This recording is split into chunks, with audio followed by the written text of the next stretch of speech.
4:15. Mr. Brown? Mr. Cole? Yes.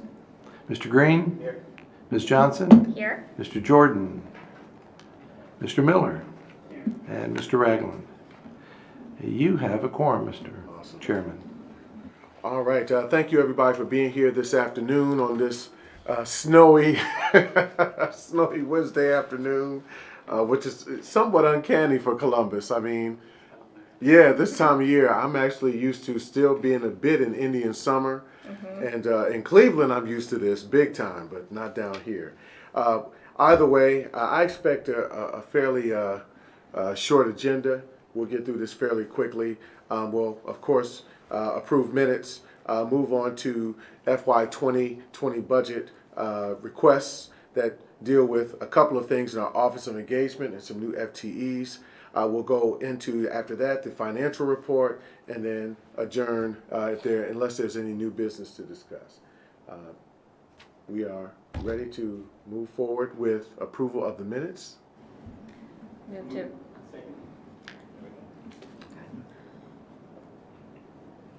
Okay. No questions? Okay, awesome. All right, Mr. Gooding. Oh, I'll call the roll, sorry. unless you want to do a voice vote. Mr. Cole? yes. Mr. Green? Yes. Ms. Johnson? Yes. Mr. Miller? That motion carried. All right, awesome. If we can walk right into FY 2020. There's an addition that I just handed out to everyone. So on your agenda, there's 2 items, but there will actually be 3 this evening. So it is on. We have loaded that up to the board docs system before we started. The first, I guess, I will handle the first 2 here. The first one is, it's our process, but I do understand it's a very, very small amount, but we're staying true to our process. It is a $5,368 increase. Yes, out of a $1.5 billion budget. For Valley Forge Elementary, this is due to a fire that occurred in one of the isolated classrooms, and this request is to replace classroom and teacher supplies that were damaged as part of that fire.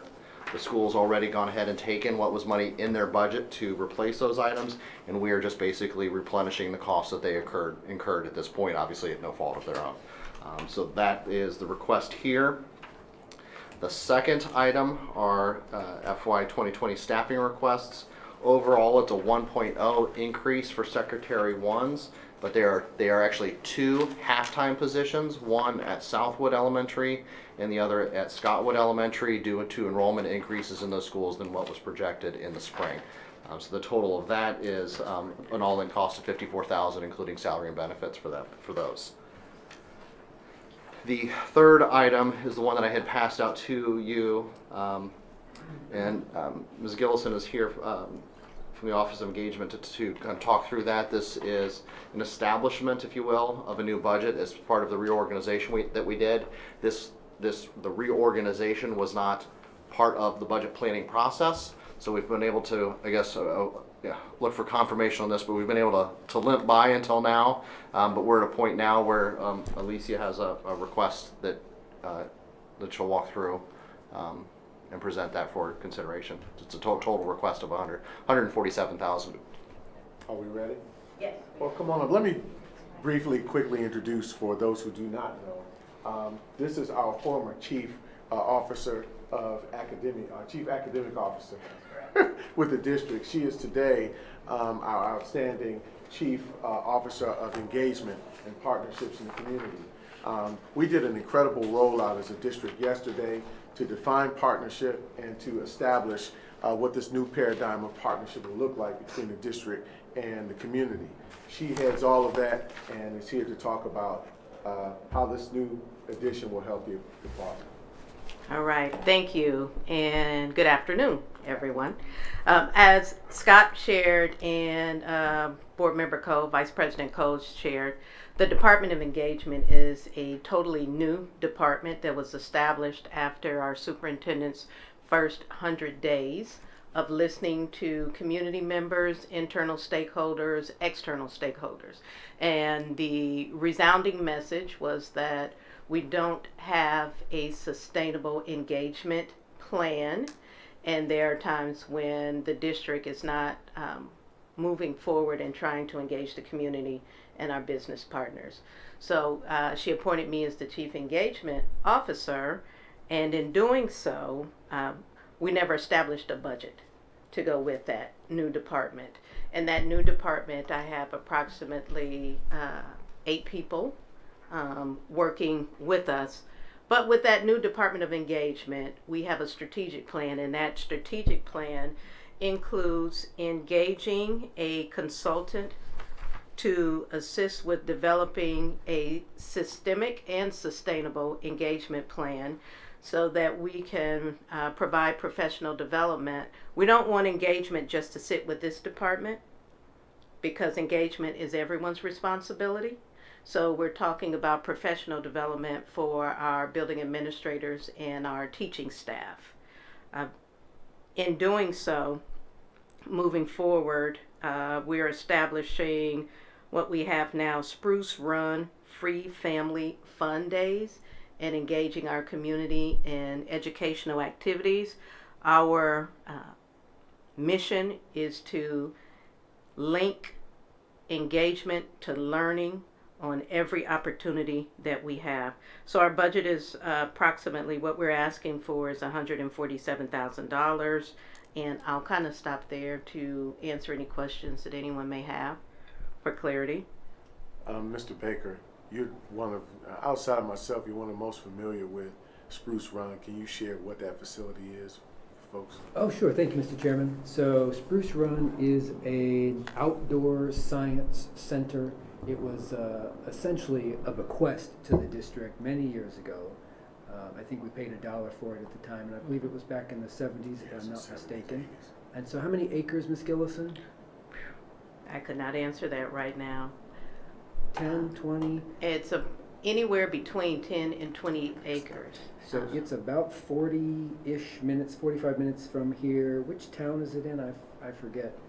It's an outside wonderland. If you're Absolutely, that we own. Yeah. So there are lots of trees and grass and water And animals. and there are animals. So how much? 50 acres. So if you if you're a student in our district, especially if you are living in an urban environment or even a suburban environment, this is like a totally different world. So we had a board retreat there once. Just amazing space. It's an amazing opportunity. And now more of our families will have the opportunity to enjoy it at no cost. At no cost to the families. Amazing. We actually, our buses transport families on Saturdays. Okay. And this coming Saturday, we are in the Indian Springs. We're sending buses to Indian Springs, and we have 2 busloads of families that want to partake. So it's parents and their children. So they're putting down the cell phones, putting down the laptops and the games, and they're going out. And as I shared before, everything that we do is linked to learning. So there'll be learning activities that are directly aligned with our state standards in science, and there'll be fun activities, hands-on activities for our young people right alongside with their parents. So we're really, really excited about that. That's just one example of something that we're doing. We've also embarked on a English language learner listening tour, where we're going out to our English language learners, our immigrant and new American communities, to find out what are those barriers that are hindering you from being more involved in your students' academics. So we're compiling that information, and we'll be bringing that back to the board. So we're talking about 360 degrees of engagement, and with that, a budget is required. Can I ask a question? Yes. About community engagement in general, and what does it all entail? I have my former life was a banker, and we did work with some of the schools that we adopted for financial literacy. And I would always try to encourage our team to, what can we make this bigger? What's preventing us from just adopting 10, 14 schools and we're at the 5th grade level. but it seemed like we didn't have a real person to contact. Our community affairs person kind of just knew some building superintendents or principals, and that's how we kind of look at the need. And I just thought that, there are probably a lot of other companies that do the same thing, and I don't know if that's your office now that would be responsible for that. Yes, and thank you for that question. Yesterday, we held a partnership convocation because there hasn't been an infrastructure developed to sustain partnerships. It's almost you go knock on a door to get into a school, you talk with the building principal, you can make it happen, or you talk with a counselor and you can make it happen. So what we realized from Dr. Dixon's 100-day listening tour, when she asked, how many partners do we have? We could not give a definitive number, right? So what we introduced yesterday was a partnership registry that we would ask if you're a current partner, if you want to partner with the district, to go through the registry. There are a number of questions, contact persons, and that would be our repository. And from there, we would be able to sort and sift who are faith-based partners, who are those that want to partner with us, and then we would get in touch with those partners. So there's a vetting process that will be introduced in the fall of 2020 that we're really, really excited about. So right now, what we are doing is we are creating that absent infrastructure that you mentioned, sir. But in the absence of that, if you know of anyone that is interested in partnering with the district, I have cards. I can absolutely share the cards with you because we will never turn down partners. I have a good partner for you, actually. That would do some good work for you. Thank you. Are there any additional questions? Yes, Mr. Baker. Mr. Chairman, my questions pertain to all three of these items, 3.01, 2, and 3. Will there be any then and nows created out of any of these items? I thought specifically about Valley Forge. No. With the Valley Forge piece, the school took the remaining funds that they had, and they went ahead and ordered the items. So all we're doing is just replenishing the funds. There should not be any then and now issues. Okay. With that or the staffing piece, I don't believe there's anything with There is engagement nothing either. with the So. Department of Engagement. Is that right? Okay. All right. Thank you, Mr. Chairman. Thank you. All right, just so folks understand, a then and now situation occurs when there is a building expenditure that either fell out of alignment because it was not approved in some sort of way by the board initially, or maybe it was something that fell out of a timeline of a purchase order or a contract. Am I stating that correctly? Am I accurate? Yeah, it's pretty simple. We're supposed to have a purchase order issued before you receive goods and services. And there's a dollar threshold in state law, it's $3,000. So if, for instance, the football coach orders football helmets in May for the fall season, but doesn't get a purchase order until July, and the football helmets cost $4,200, that's a then and now. And what that is saying is that, in essence, the budget was available then, but we're approving it now, and it's just just an authorization retrospectively for that purchase, and that it just means that you didn't follow the procedure, and over $3,000 it requires board approval. Under that, I can approve those, and we do that. I don't see them, quite frankly. They should just simply come through the system. The only thing we kick out of the over 3,000. So you cannot expend funds in the district without a purchase order. So if you happen to go out, whatever the dollar amount is, and purchase something for the district, and you come back and you don't have a budget to pay for it, you've donated it. Okay? But we bring the big ticket items, those over 3,000, to the board for approval. A question. Yes. What was the cause of the fire? Just curious. Installation of LED lighting, I think.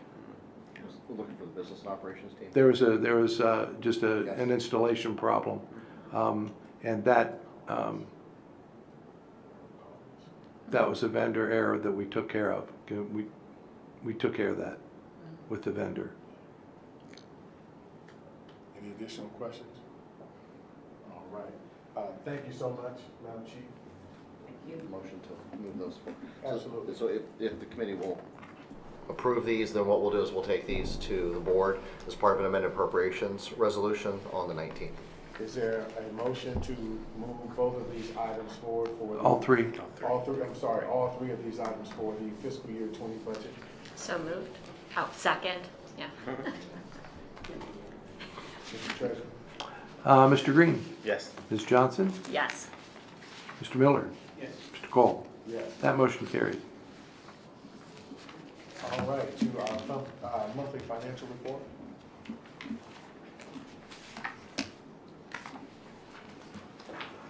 All right, we have the monthly financial report for the month of October. This will be presented to the board at their meeting on November 19th.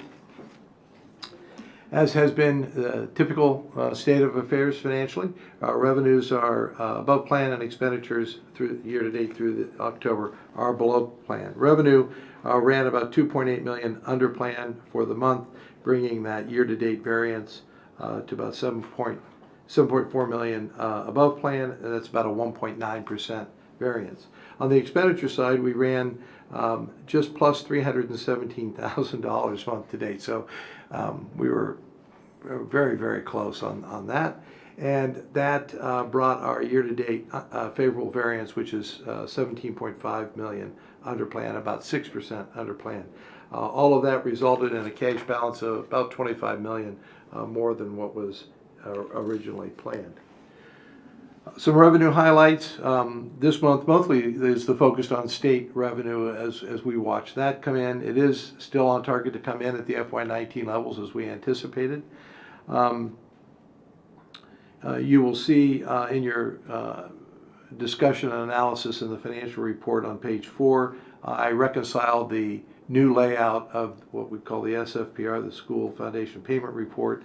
And what you see is at the top, the lines that had to do with a formula are gone, and now there's just a singular line equal to the FY19 level, and then there are some adjustments below that, but it somewhat simplified. But I reconciled that down, and we're pretty much in about the $500,000 range of where we had originally estimated it from those 19 levels. Under plan this month by 3.9 million as expected, because in the plan we included the 4% growth, and so taking that out, we expect that our actuals will run under plan, and this month was the first month that we saw a fairly significant under plan variance. Actually, on the slide I say 3.9. I think that's a typo. I think in the report it's 3.4. I just noticed that when I was upstairs preparing. So we did receive 5.9 million in student wellness in October. Of course, that goes over to Fund 467, and they give us 2 payments. I think it's October and like February or March. So that money did come in, and that we will be making expenditures out of Fund 467 with those revenues. The only other activity really was in other revenues, one of our favorite topics from last year as well. Again, tuition and investment income are the major contributors this month to being 0.6 million or 600,000 over plan, and year to date we're about 2.8 million ahead. Just graphically, no activity this month of property taxes, so that remained unchanged, but there's really nothing terribly noteworthy, and so the graphs, although boring, I guess we like boring when it comes to these so that we don't have large variances. In the other revenue area, you'll see no activity in property taxes. All of the activity for the month were in that second from the right bar, and that's in the other revenues, and again, that variance is attributable to tuition and investment, and then I think we had that Medicaid reimbursement. On the expenditure side, the highlights: personnel over plan this month for the first time this year. As I said, as we go along, we'll see the wage increases that were granted kick in. Some of the new personnel kick in and begin being paid out. 1.35 million over for the month, reduced the favorable variance down to 10.5 million under plan year to date. Purchase services continued to be the largest of the non-personnel areas, where it ran about 600,000 under for the month, and then 4.8 million year to date. Pretty much attributable to various tuition categories and a line item for professional and technical services. Community schools, 1.2 million under plan. They added 106 million to that variance this month, coming in 106,000 under plan this month. And that's always good to see that come in that way. We'll see as the enrollment numbers roll in each month, that can change on us periodically. We did attend a session at the school boards conference on the Ed Choice scholarship, that is what students can take with them from underperforming buildings. They take that scholarship with them when they go to private schools. What's interesting about that discussion is that we've always had it's about 28 million for us. We've always had that issue. But what's happened recently with some definitional changes in Ed Choice program, now it's hitting a lot more school districts. And so this meeting was called as a very large group of angry school districts got together about this definitional change in the budget bill, that they're now all being hit with this deduction. And they said a couple of very interesting things. First, they're able to go in and look and say, well, these kids never came to our school to begin with.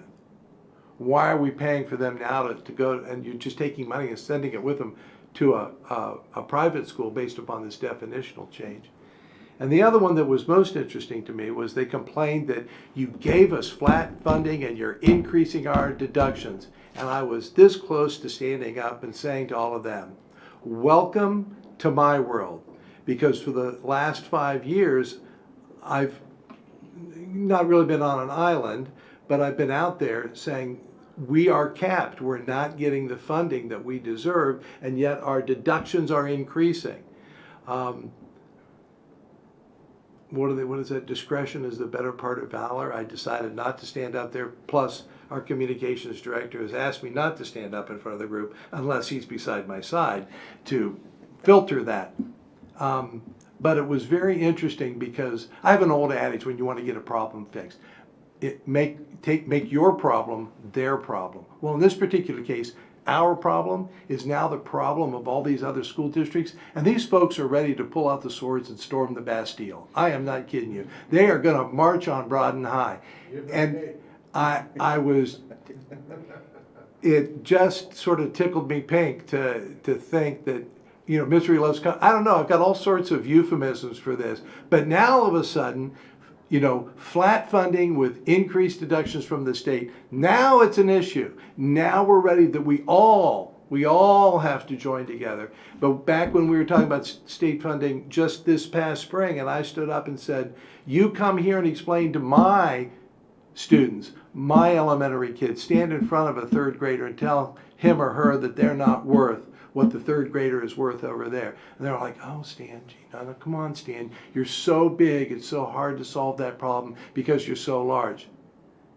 Well, now they've not met a problem. Now that it's their problem, it's not a large problem. It is a problem they wanted. I just thought it was interesting. So we'll see where this battle goes. So that's what we did, yesterday a little bit. But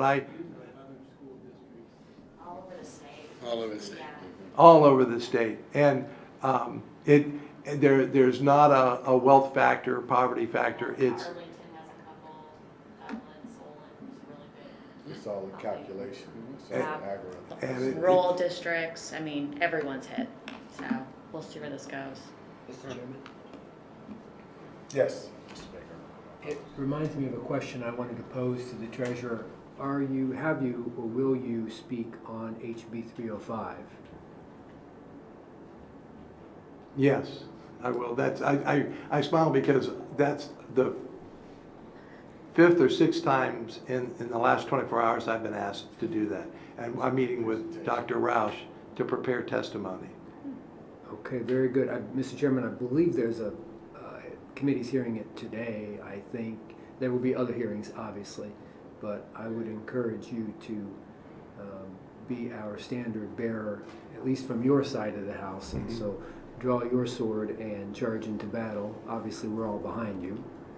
But it was interesting, he's referring to the Ohio School Board Association conference, which just happened over the last 3 days. The chairman was there with us as well. And there were a number of sessions speaking of funding, and I sat on a panel on equity, and the whole discussion was about funding. It wasn't so much about equity, it was more about funding, and they go hand in hand. But very interesting, because we've said this for a number of years to some of these districts who don't see these things as a problem.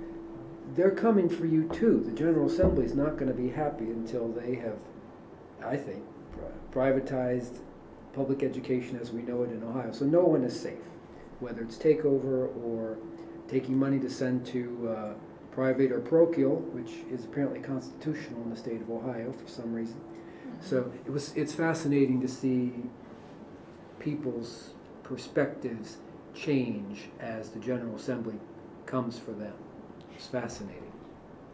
Thank you, Mr. Chairman.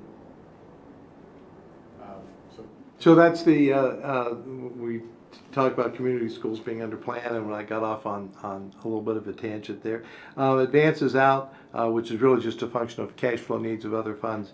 We anticipated a larger dollar or a lesser dollar amount. It's 1.1 million under plan, so we're expecting a fairly large amount to go out, but it was not required. So we're now about 1.8 million under plan year to date, but that can vary again depending upon the cash flow needs of other funds. Again, graphically, you can see personnel running under plan, charters very close, and all other expenditures a much smaller amount, but within about $6 million. Breaking the the non-personnel items out, you see purchase services as the leading contributor to being under plan. Looking at the variance analysis on the revenue side, again graphically, all the dollar variances are small. In other words, they're all less than $5 million plus or minus. Where we get the high variances are in the percentages, and those are in the three categories: property tax allocation, all other revenues, and other financing sources, but they represent a very small portion of our, so it's a low dollar amount and a very small portion of our overall revenues. On the expenditure side, same graphic. Again, personnel and purchase services seem to jump off the page at us. Supplies jump off the page only because of its large variance, but not the dollar amount. And again, the dollar amounts here are all low except for personnel, and many of the variances on a percentage basis are high, but again, those are in categories that are much smaller overall dollar amounts and smaller contributors to our overall expenditure budget.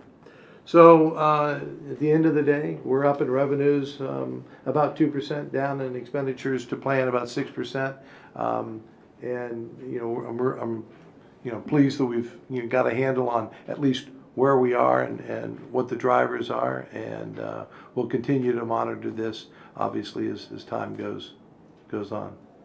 Mr. Treasurer, thank you so much for the report. If there aren't any questions to entertain right now, are there? Okay. The gentleman that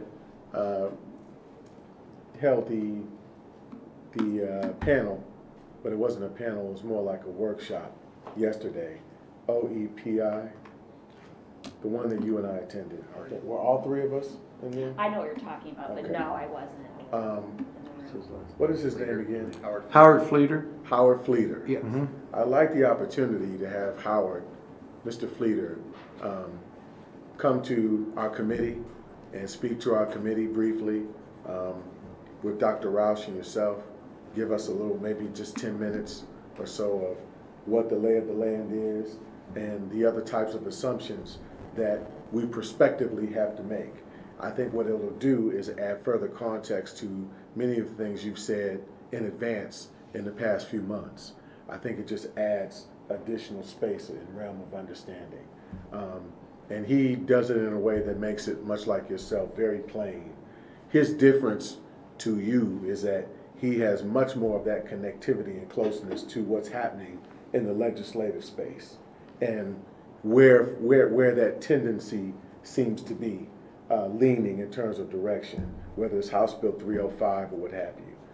I'd love to have him here, and then I'd eventually like to have him at our board meeting. Obviously, that'll have to take place in 2020, but I'd like to have him in the board meeting to do a deeper presentation as we get a legislative update from Dr. Roush. Sure. Yeah, he has, I've heard him numerous times, and in fact, we engage his services in a variety of different capacities. And I'm sure that we could do the same. Just, let's put some parameters on it, because Howard could talk for I know. 3 hours. I know. Because he is a, We all are breathing creatures, so we need our oxygen. yeah, Yes. he has been working on this for a long, long time, and can tell the story of school funding and how it Yeah. morphed over decades, and the implications of various funding models, what went right, what went wrong.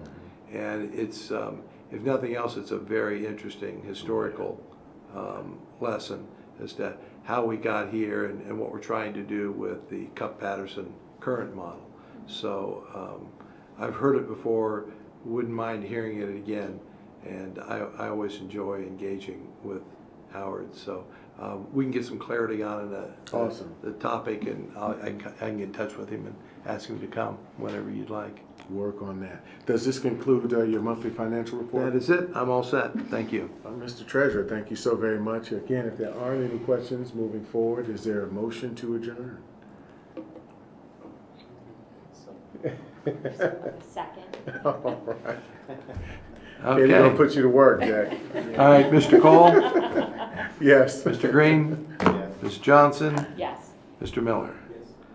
That motion carried. Thank you very much. Thank you all. Thank you so much for being here.